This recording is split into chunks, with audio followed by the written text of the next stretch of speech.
এবার শীষ তুলে দিয়েছিলাম, নতুন করে গজাচ্ছে। পায়ের পাঞ্জা বহুত বড়, পুরো রাউন্ড শেপের পাঞ্জা। মাথায় ঝুঁটি দেখো, নতুনটা সাইজ অনেক বড় সাইজ দেখতে পাচ্ছ। একটা লাল বাচ্চা, একটা কালো বাচ্চা আছে। একটা মাদিটা সাইজ অনেক বড়।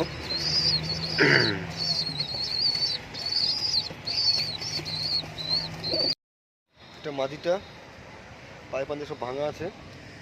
এটা নটটা, পায়ের পাঞ্জা সব কাটা ছিল, সামনে দিকে তুলে দিয়েছি। আর পায়ের শীষ বহুত বড়, এটা পায়ের শীষ সামনে দিয়ে বেরোচ্ছে, যদিও দেখতে পাচ্ছ।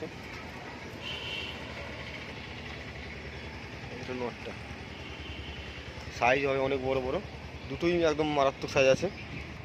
এবারে বাচ্চা কেটেছে দেখো, একটা লাল লাল লাল একটু সাদা চলে এসছে, একটা লাল আর একটা কালো। এরকমই বাচ্চা কাটা, একটা লাল একটা কালো দেখতে পাচ্ছেন। নিলে এমার্জেন্সি দিয়ে দেবো বাচ্চা সহ। একটা কালো আর একটা লাল। ওইটা ওই ভেতরে কালোটা, ওটা ঘোরের বাচ্চা।